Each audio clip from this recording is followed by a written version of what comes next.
Hello everyone, welcome to NSC JE. तो आज हम लोग लेके आए हैं आपके लिए daily practice papers that is DPP.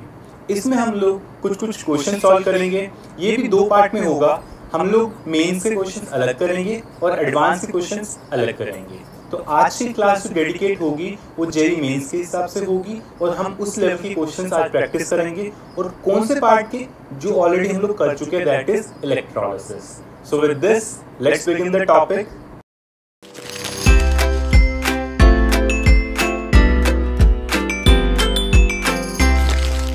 तो यार फर्स्ट क्वेश्चन है, how many electrons are there in 1 coulomb of electricity. तो बहुत बेसिक लेवल का क्वेश्चन है। बस देखने वाली और समझने वाली बात यह है कि एक कूलम के हिसाब से पूछ रहा है। अपने को क्या पता है? अपने को तो ये पता है ना कि अगर मैं 1 फैराडे की बात करूं दैट इज 96500 कूलम्स। इतने अगर हमारे पास कूलम्स हैं और 1 फैराडे है तो वो बेसिकली क्या होता है? वो बेसिकली 1 मोल्स इलेक्ट्रॉन्स के बराबर होते हैं। और 1 मोल इलेक्ट्रॉन्स कितने होते हैं? 6.023 टाइम्स 10 टू द पावर 23। इतने इलेक्ट्रॉन्स हैं मेरे पास। और इतने इलेक्ट्रॉन्स किसको कॉरेस्पॉन्ड कर रहे हैं? ये कॉरेस्पॉन्ड कर रहे हैं 96500 कूलम्स को। तो अपने को क्या पढ़ना है? अपने को तो 1 कूलम के हिसाब से पूछना है। तो देख लो कि 1 कूलम में मान लो x इलेक्ट्रॉन्स हैं, तो हमारे पास कितने x की वैल्यू क्या आ जाएगी? यूनिटरी मेथड से हम लोग देखेंगे that is 6.023 into 10 to the power 23 divided by 96500। तो इतने इलेक्ट्रॉन्स मेरे पास आ रहे हैं। इसको जब हम लोग कैलकुलेट करेंगे, वैसे तो कैलकुलेट करने की कुछ ज़रूरत है नहीं क्योंकि ऑप्शंस हमारे थोड़े मिसमैच से दिख रहे हैं। तो आप लोग डायरेक्ट इसको अप्रॉक्सीमेशन से भी निकाल सकते हो। कैसे? आप इसको ऐसा कर लो, इसको 60230, ये कितने हुए? 5 हुए, डिवाइडेड बाय 96500, ये भी हुए 5। तो यहाँ पे 6 कर दो इंटू 10 टू दी पावर, ये आ जाएगा 18 के करीब। ठीक है, तो ये कुछ वैल्यू आएगी समथिंग 10। यहाँ पे अगर मैं अप्रॉक्सीमेट करूँ, ये तरीका है निकालने का, तो ये सब नीचे को मैं 1000 बना देता हूँ। तो ये आ जाएगा, ये कितने हो गए? 1 2 3 4 5। तो 5 1 2 3 4 5, तो समथिंग 6 पॉइंट समथिंग के अराउंड आ रहा है। That is 6 point something into 10 to the power 18 इतने इलेक्ट्रॉन्स। तो ये तरीका वो निकालने का, अप्रॉक्सीमेट करने का। और ऑप्शन क्लोजेस्ट हमें दिखेगा दैट इज सी। तो ऐसे आप लोग क्वेश्चंस में अपना टाइम बचा सकते हैं। ज़्यादा कैलकुलेशन करने की ज़रूरत नहीं क्योंकि हमें पता था ऑप्शंस हमारे दूर दूर है। ठीक है, चलो जी, पहला क्वेश्चन हो गया। इसको 2 मिनट से ज़्यादा नहीं लगना चाहिए। नेक्स्ट करते हैं try. That is electrolytic cell, it is used to convert chemical to electrical, electrical to chemical, so and so on. तो इलेक्ट्रोलाइटिक सेल और गैल्वेनिक सेल में डिफरेंस हमने फर्स्ट लेक्चर में देखा था। दैट इज जो हमारा इलेक्ट्रोलाइटिक सेल होता है, अगर मैं इलेक्ट्रोलाइटिक सेल की बात करता हूँ तो मुझे पता है कि इलेक्ट्रोलाइटिक सेल में क्या होता है, नॉन स्पॉन्टेनियस रिएक्शंस होते हैं। और कैसे होते हैं? हम लोग इलेक्ट्रिसिटी दे के वो रिएक्शंस करवाते हैं। तो यहाँ पे जो ट्रांसफॉर्मेशन होता है वो कौन सा होता है? इलेक्ट्रिकल एनर्जी को आप क्या करते हो? आप इसको कन्वर्ट करते हो किसमें? केमिकल एनर्जी में।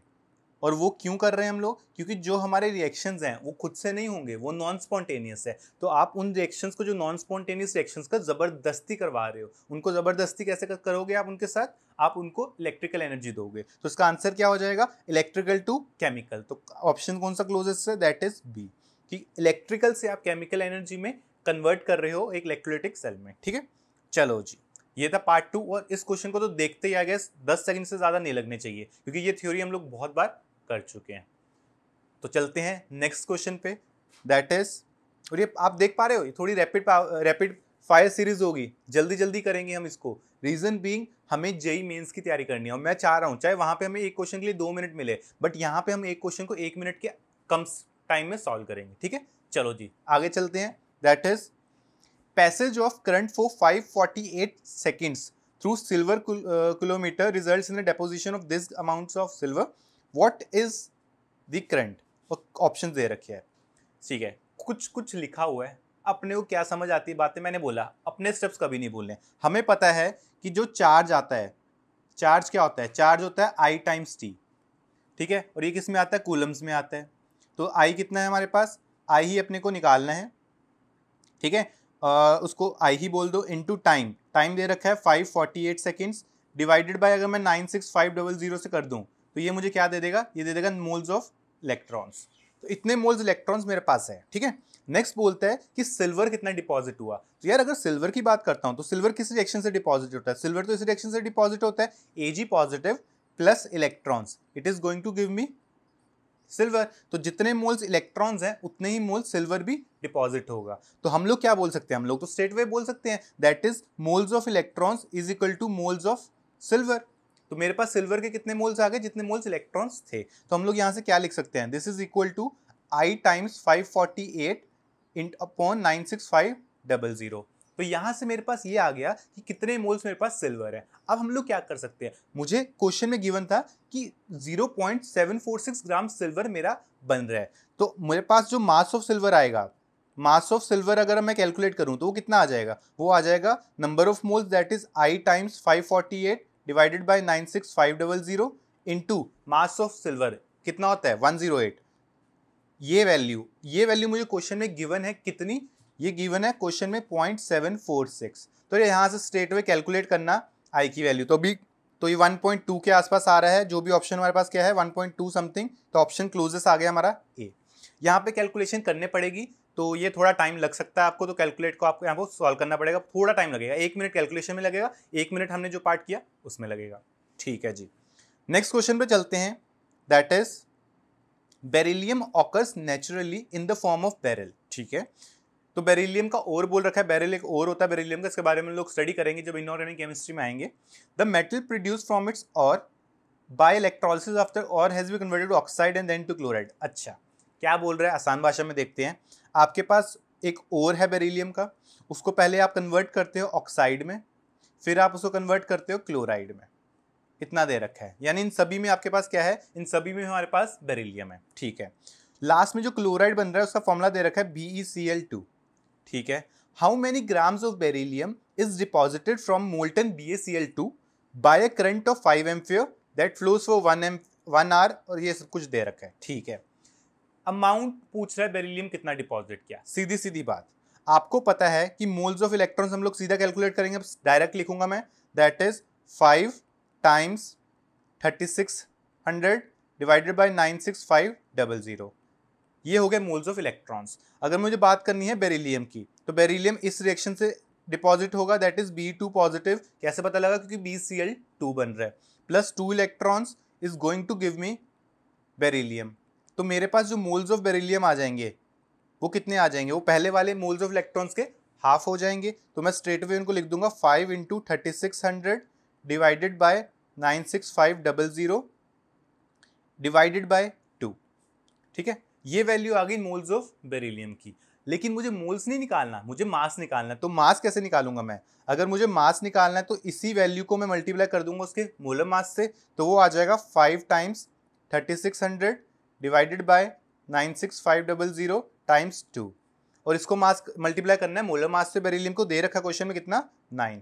तो यार ये वैल्यू जब आप कैलकुलेट करोगे, जितना मुझे याद है आंसर इसका आ जाएगा 0.840। ऑब्वियसली यहाँ भी थोड़ी बहुत कैलकुलेशन करनी पड़ेगी आपको। इसका आंसर हो जाएगा ए। तो अगेन कैलकुलेशन थोड़ी हो सकती है, जनरली ये इस क्वेश्चन में दे रखी है। जब आपको मेंस या एडवांस में आती है तब कैलकुलेशन बहुत ईजी हो जाती है, इतना लंबी कैलकुलेशन नहीं होगी। ठीक है, तो आपको ये कैलकुलेशन वाला पार्ट अभी आप डर रहे होंगे, बट इतना ज़्यादा मुश्किल नहीं होगा। ठीक है, नेक्स्ट क्वेश्चन करते हैं। That is 1 gram metal M3 positive was discharged by a passage of इतने amount of electrons. What is the atomic weight of metal? ठीक है जी, तो यार आपको दे रखा है कि ये थोड़ा सा अलग टाइप का क्वेश्चन है। इस बार इलेक्ट्रॉन्स का नंबर दे दिया आपको। ठीक है, और आपसे पूछ रहा है कि what is the atomic weight of metal, क्योंकि 1 ग्राम दे रखा है। मतलब इस क्वेश्चन को अप्रोच करने का तरीका समझो, बहुत इंपॉर्टेंट है। ये अच्छा क्वेश्चन है, इसको देखेंगे कैसे सॉल्व करेंगे। यार सबसे पहले तो मुझे पता है कि अगर मैं टोटल चार्ज कैलकुलेट करूं तो टोटल चार्ज जो मेरा आएगा वो बेसिकली कितना आ जाएगा? वो आ जाएगा 1.81 times 10 to the power 23 this into charge of electrons कितना होता है? वो होता है 1.6 times 10 to the power -19 coulombs. तो ये तो मेरा पहले चार्ज आएगा टोटल। ठीक है, ये किस में आएगा? पूरा चार्ज आएगा कूलम्स में। मुझे क्या करना है? मुझे जो मोल्स ऑफ इलेक्ट्रॉन्स निकालना है वो मैं कैसे निकालता हूँ? वो इसी चार्ज को मैं डिवाइड कर देता हूँ 96500 से, क्योंकि मुझे चार्ज किस में चाहिए? फैराडे में चाहिए। तो मैं क्या करूंगा, टोटल चार्ज जो मेरा आ रहा है किस में? फैराडे में। वो कितना आ जाएगा? वो यही वैल्यू को इसको 1.6 कर दो इंटू 10 टू द पावर 4 आ जाएगा, डिवाइड बाय 965 500, ये वैल्यू आ जाएगी मेरी फैराडे में, और यही मेरे क्या होंगे, यही वैल्यू मेरी होगी equal two moles of electrons के, ठीक है। अब आपको बोलता है कि मेटल जो था वो था M3 पॉजिटिव। अगर मेटल M3 पॉजिटिव है तो उसका रिएक्शन क्या होगा, उसका रिएक्शन होगा M3 positive plus 3 electrons is going to give me M। तो ये मेटल आपका डिपॉजिट हुआ। अब मुझे क्या पता है, मुझे पता है कि जितने मोल्स इलेक्ट्रॉन्स हैं, अगर 3 इलेक्ट्रॉन्स हैं तब एक M3 पॉजिटिव डिपॉजिट हो रहा है, तो जो M3 पॉजिटिव के मोल्स हो जाएंगे वो कितने हो जाएंगे, इलेक्ट्रॉन्स के 1/3 हो जाएंगे। तो हम लोग स्ट्रेटवे बोल देंगे कि यहाँ पे जो मोल्स ऑफ मेट M है वो कितना आ जाएगा, जो भी ऊपर लिखा आपने वैल्यू उसका 1/3, तो into 1.6 into 10⁴ divided by 96500 divided by 3। ये तो हो गया आपका क्या, जो मोल्स आपके आए हैं मेटल के। लेकिन आपको क्या निकालना है, आपको निकालना है इसका मास। तो मास कितना हो जाएगा, अगर मुझे मास की बात करनी है तो मास हो जाएगा 1.81 times 1.6 times 10⁴ divided by 96500 into 3। इसको मल्टीप्लाई कर दो इसके मास से, मोलर मास ऑफ M, इसको M ही लिख देता हूँ मैं। और ये वैल्यू क्वेश्चन में गिवन थी किसके बराबर है, 1 ग्राम के बराबर है, तो यहाँ पे लिख दो इक्वल टू 1। तो यहाँ से जब मुझे M की वैल्यू अब यहाँ से मुझे M की वैल्यू कैलकुलेट करने पड़ेगी, तो ये वैल्यू अप्रॉक्सीमेटली आ रही है 10 के करीब, ठीक है। और ऑप्शन में 10 कहीं है आपका, नहीं, तो इसका जो आंसर होगा 3 में तो दिख नहीं रहा, तो आंसर क्या हो जाएगा इसका, none of this. Again calculation से डरना नहीं है, कैलकुलेशन पेपर में आसान होंगी, मैंने जानबूझ के थोड़ी टफ ली है, ठीक है। चलो जी, ये क्वेश्चन थोड़ा अच्छा था, थोड़ा टिपिकल सा क्वेश्चन था, अब इसमें कंफ्यूज नहीं होंगे, ठीक है जी। नेक्स्ट क्वेश्चन करते हैं, that is using same quantity of current which among sodium, magnesium and aluminium is deposited more during electrolysis of the molten salts. ठीक है, कायदे से ना ये फैराडे लॉ का क्वेश्चन है, बट मैंने आपको यही चीज सिखाई है कि फैराडे लॉ को हम लोग इज्जत नहीं देते, हम लोग बिना फैराडे लॉ के इसको सॉल्व करेंगे। तो क्या है, आप ना तीनों की रिएक्शंस लिख दो। आप ये देखो कि अगर मैं सोडियम का रिएक्शन लिखूं तो वो क्या होगा, sodium positive plus electron is going to give me sodium, ठीक है, ये रिएक्शन सोडियम का हुआ। अगला मैग्नीशियम का लिख देते हैं, magnesium 2 positive plus 2 electrons is going to give me magnesium. और अगर मैं एल्यूमिनियम का रिएक्शन लिखूं वो क्या हो जाएगा, aluminium 3 positive plus 3 electrons is going to give me aluminium. ये लिख दी मैंने तीनों रिएक्शंस। मुझे क्या पता है, मुझे बोलता है कि अगर मैं सेम करंट पास करूं तो कितना मास डिपॉजिट हो रहा है, सबसे ज्यादा किसका वो पूछ रहा है। सीधी सी बात, आप क्या करो, सब जगह ना इलेक्ट्रॉन्स को 1 कर दो, मतलब मैं 1 मोल इलेक्ट्रॉन के पीछे निकाल लेता हूं, ठीक है। पहले केस में जितने मोल्स इलेक्ट्रॉन्स हैं उतने ही मोल सोडियम है, तो अगर मैं 1 मोल इलेक्ट्रॉन लेके चलता हूं तो 1 मोल ही मेरे पास सोडियम है, तो यहाँ पे मास कितना आ जाएगा, मास स्ट्रेट वे 1 मोल सोडियम का मास कितना हो जाएगा, ये हो जाएगा 23 ग्राम्स, ठीक है। ये आप डायरेक्ट लिखोगे, ये दिमाग में सोचना, लिखना बहुत कम है, पेपर में लिखा कम करो, सोचा ज्यादा करो। Next, magnesium 2 positive plus 2 electrons is going to give me magnesium solid. तो ये 2 इलेक्ट्रॉन्स के पीछे 1 मैग्नीशियम है, तो अगर मैं यहाँ पे लिखो, देखो 2 इलेक्ट्रॉन्स हैं तो आपके पास 1 मैग्नीशियम है, तो अगर मैं 1 इलेक्ट्रॉन की बात करता हूं तो कितने मैग्नीशियम हो जाएंगे, 1/2 मोल्स मैग्नीशियम हो जाएंगे, ठीक है। तो 1/2 मोल्स मैग्नीशियम का मास लिखना है तो कितना हो जाएगा, 1/2 टाइम्स उसका मोलर मास 24, तो ये आ जाएगा ऐसे ही 12 ग्राम्स, ठीक है। तो ये मास थोड़ा कम हो गया। थर्ड था आपके पास एल्यूमिनियम, तो एल्यूमिनियम का भी ऐसे लिख दो, दैट इज 3 इलेक्ट्रॉन्स के पीछे आपको 1 एल्यूमिनियम मिल रहा है, तो 1 इलेक्ट्रॉन के पीछे कितना मिल जाएगा, 1/3 टाइम्स उसका मास लिख दो, दैट इज 27, तो ये वैल्यू आ रही है 9 ग्राम्स। तो आंसर यहाँ पे आ रहा है 9 ग्राम्स। तो बेसिकली सोडियम अगर एक सेम करंट यूज कर रहे हो, मतलब मैंने कितना यूज किया, 1 मोल इलेक्ट्रॉन्स यूज किया, तो उसके हिसाब से जो 23 ग्राम सोडियम डिपॉजिट हो रहा है, 12 ग्राम मैग्नीशियम हो रहा है और 9 ग्राम एल्यूमिनियम हो रहा है, तो सबसे ज्यादा कौन होगा, सोडियम। तो आंसर हो जाएगा इसका ए, ठीक है जी। चलो आगे चलते हैं। Electrochemical equivalent is more for this metals. अब ये थोड़ा सा यहाँ पे आपको फैराडे लॉ देखना पड़ेगा एक बार को। तो फैराडे लॉ की जो स्टेटमेंट है उसका फर्स्ट लॉ से हम लोग निकाल देंगे कि क्या स्टेटमेंट है। वो ये बोलता था कि जो भी आपका मास आता है वो बेसिकली क्या होता है, वो इलेक्ट्रोकेमिकल इक्विवेलेंट Z से, E से जैसे आपको डिनोट करना है, टाइम्स चार्ज होता है। ये अपने को पता है फैराडे लॉ से। और हम लोग को पता है कि अगर मैं इलेक्ट्रोकेमिकल इक्विवेलेंस की बात करता हूँ, यहाँ पे क्या करो, हर जगह ना चार्ज सेम कर दो। तो मैंने मान लिया कि चार्ज मेरा 1 कूलम है, तो अगर मैं चार्ज 1 कूलम लेके चलता हूँ तो मुझे पता है जो भी मास डिपॉजिट होगा वही Z के बराबर होगा, ठीक है। अब क्या करो, अब यहाँ से आप 1 कूलम चार्ज या 1 मोल चार्ज आपके हिसाब से 96500 ले लो, जो आपको लेना ले लो, ठीक है। मुझे क्या पता है, मुझे ये पता है कि अगर मैं चार्ज सेम रखता हूं सब जगह तो जितना मास ज्यादा होगा उतना इलेक्ट्रोकेमिकल इक्विवेलेंस ज्यादा होगा। तो मैं क्या कर सकता हूँ, मैं सिंपल सी बात कर सकता हूँ कि ठीक है, अगर मेरे पास हाइड्रोजन है H पॉजिटिव प्लस इलेक्ट्रॉन, वो मुझे क्या देगा, हाफ मोल हाइड्रोजन देगा। तो यहाँ से जो मास डिपॉजिट हो रहा है, एक मोल के हिसाब से देख लो, मास जो डिपॉजिट हो रहा है वो कितना हो रहा है, वो हो रहा है 0.5 ग्राम्स। हाइड्रोजन का मास 0.5 नहीं, सॉरी, ये हो जाएगा 1 ग्राम्स। अगला है सिल्वर, तो सिल्वर इस रिएक्शन से डिपॉजिट होता है, तो यहाँ पे जो मेरा मास आएगा, एक मोल इलेक्ट्रॉन के पीछे एक मोल सिल्वर, तो यहाँ पे आ जाएगा स्ट्रेट वे 108 ग्राम्स। फिर आता है कॉपर का, तो कॉपर का रिएक्शन ये होएगा,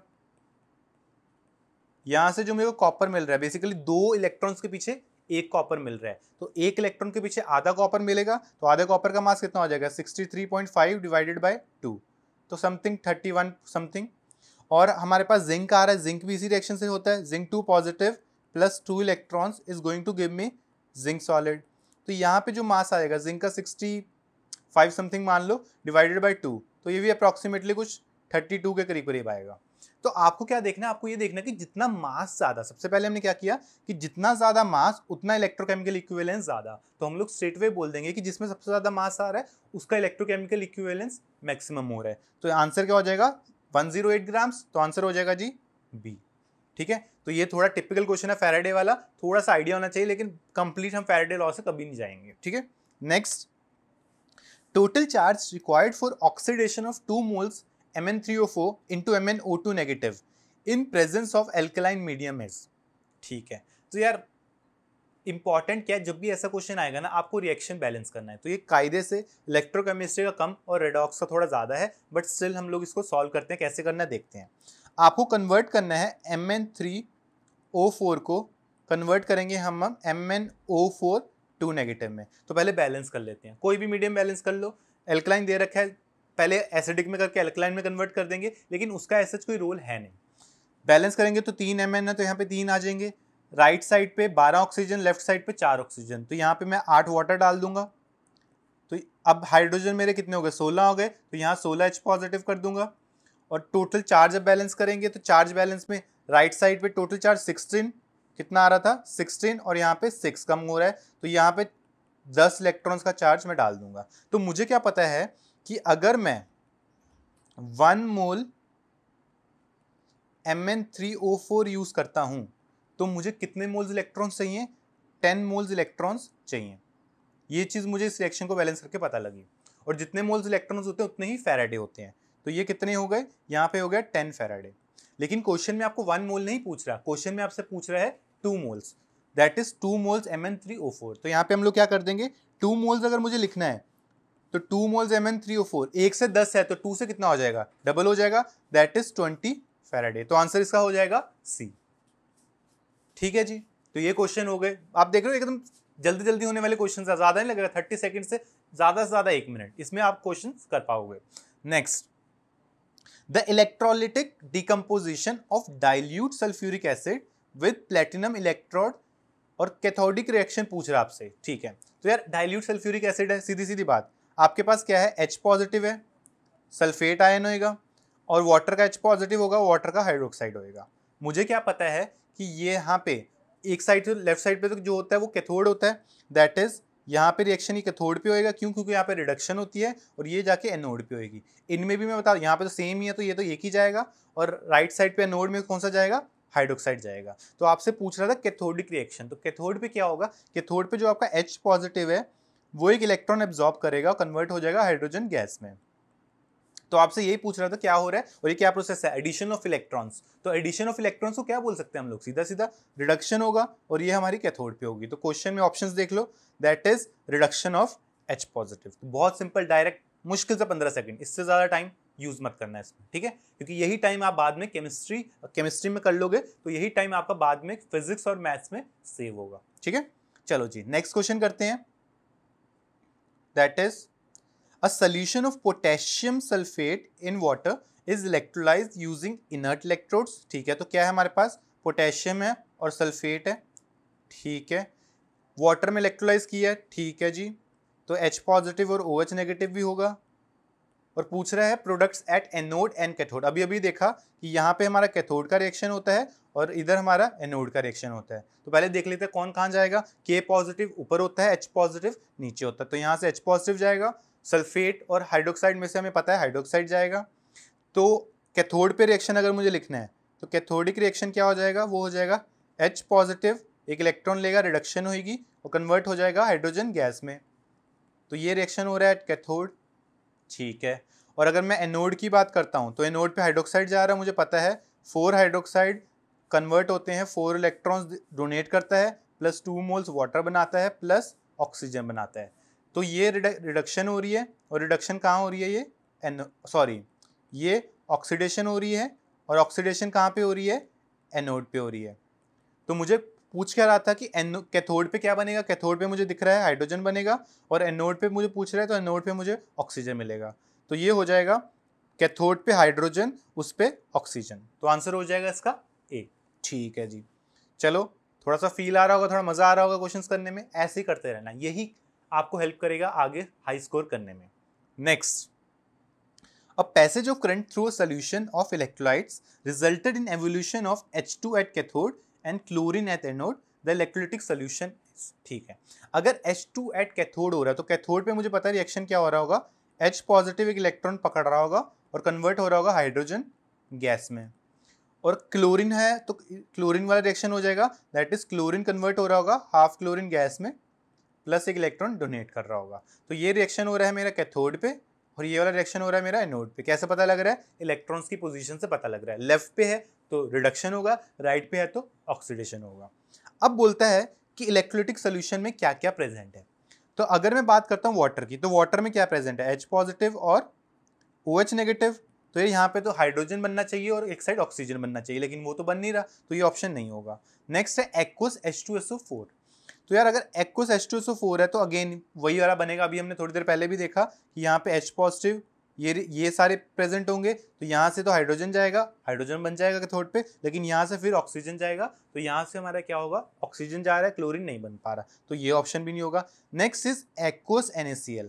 तो एक्वस NaCl में Na पॉजिटिव होगा, Cl नेगेटिव होएगा और H पॉजिटिव प्रेजेंट होगा वाटर से और हाइड्रोक्साइड होगा। और मुझे पता है क्लोरीन और हाइड्रोक्साइड में कौन जाता है, क्लोरीन और हाइड्रोक्साइड में क्लोरीन जाता है और सोडियम और H पॉजिटिव में हाइड्रोजन जाता है। तो यहाँ पे हाइड्रोजन मिल जाएगा और यहाँ से मुझे क्लोरीन मिल जाएगा। और यही क्वेश्चन की डिमांड थी कि कैथोड पे हाइड्रोजन दो, एनोड पे क्लोरीन दो। तो आंसर क्या हो जाएगा, आंसर हो जाएगा जी सी।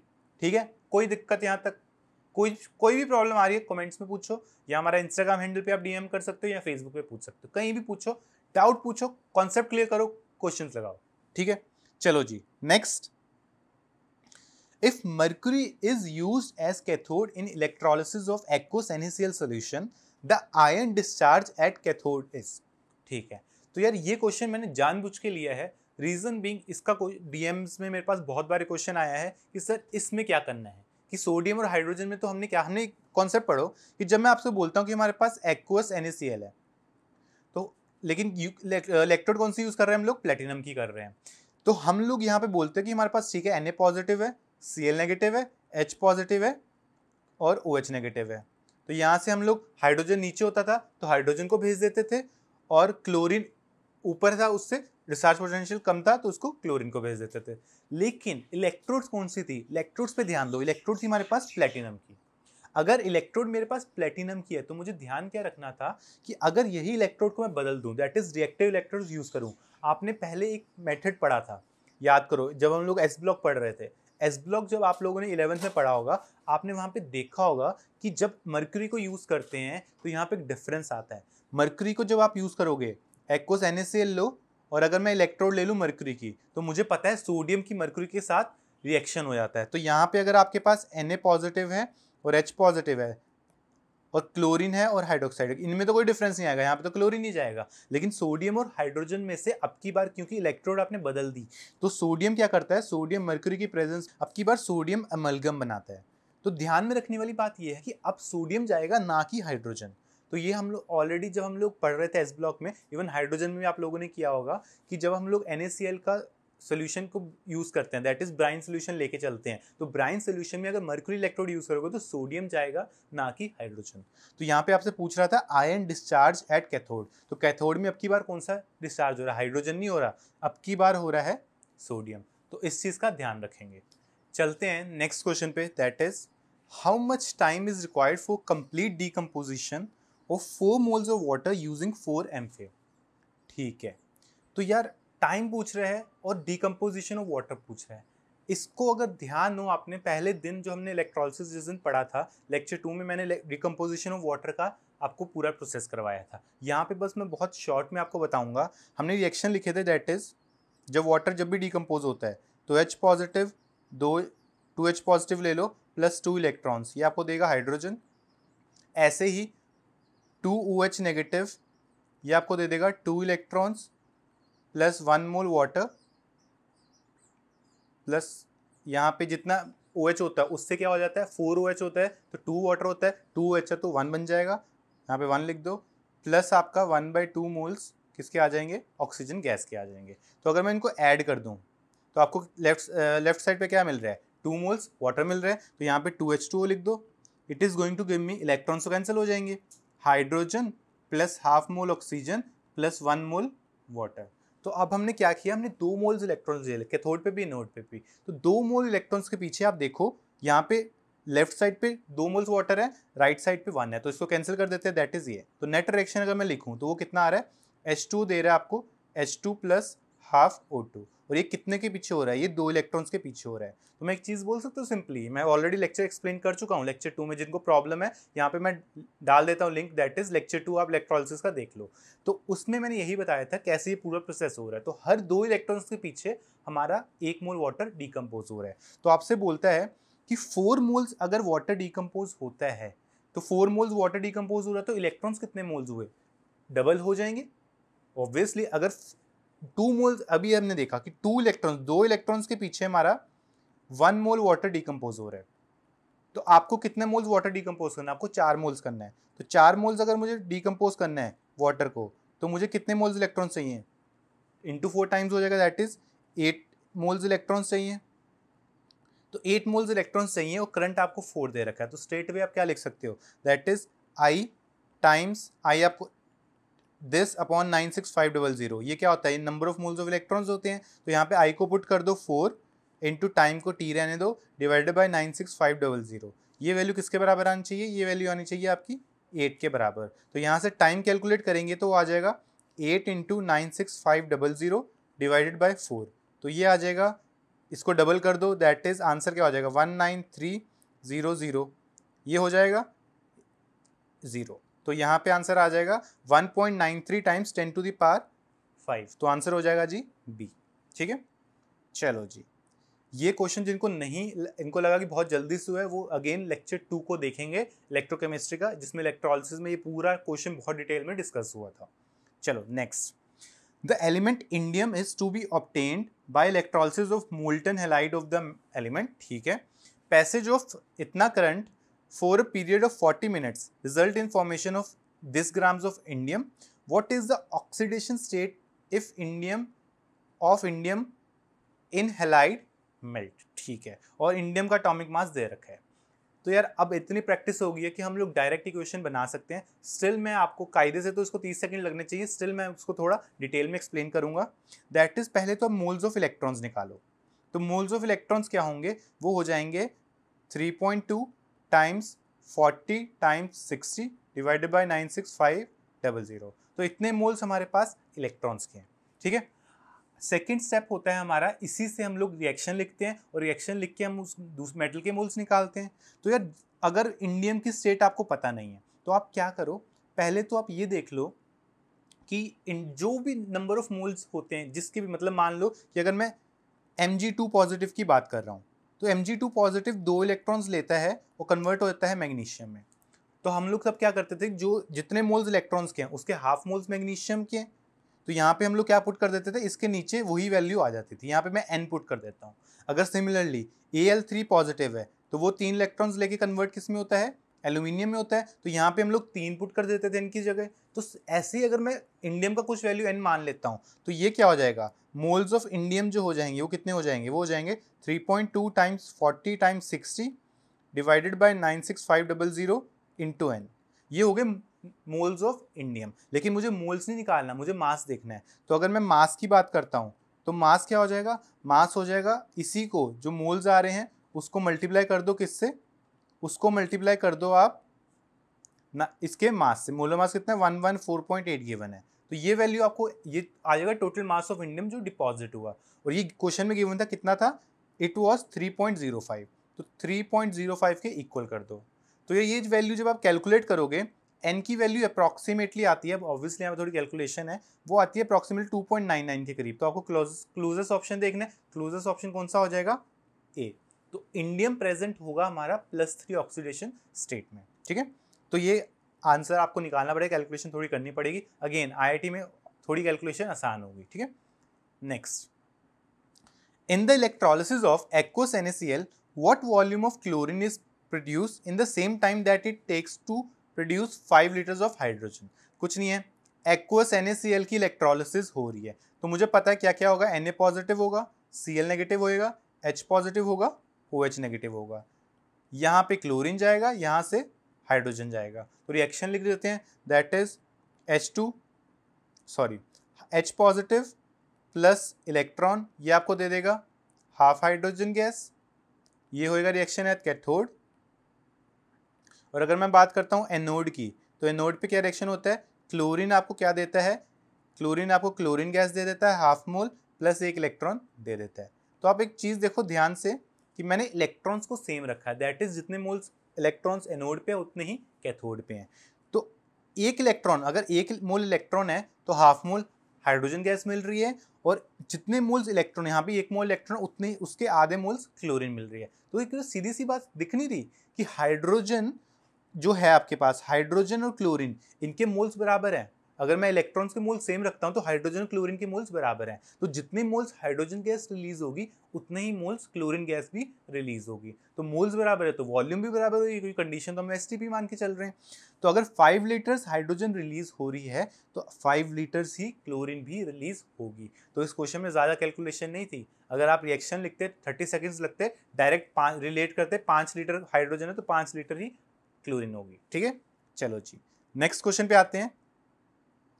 इन the commercial preparation of aluminium, alumina Al2O3 is electrolysed at 1000 degree Celsius. ठीक है, how many coulombs of electricity is required to produce 54 kg of aluminium, assume following reaction takes place at cathode.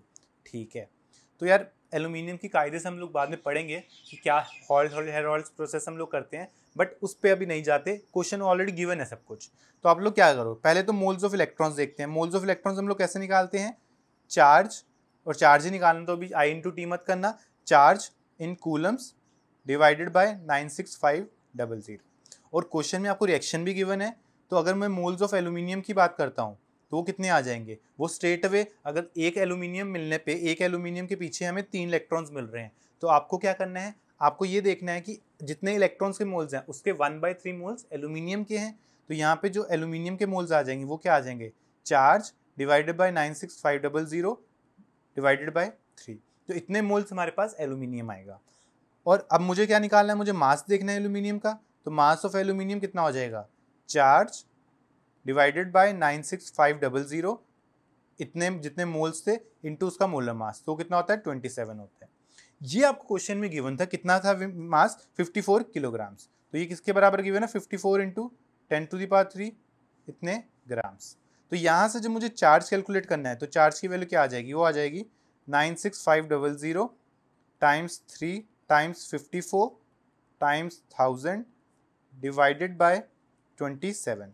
तो ये आ जाएगा। इसको जब आप calculate करोगे, ये आंसर आपका जितना मुझे याद है वो आता है 57.9 टाइम्स 10⁻7। इतने कूलम्स आपका चार्ज आ जाएगा। तो ऑप्शन हो जाएगा जी हमारा डी।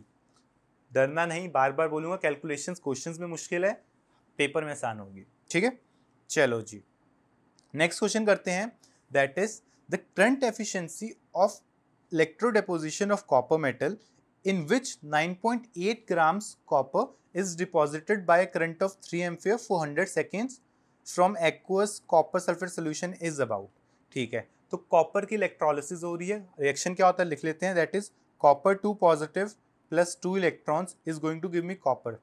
ये रिएक्शन हो रहा है, पूछ रहा है करंट एफिशिएंसी कितनी है, बाकी सारी वैल्यूज गिवन है।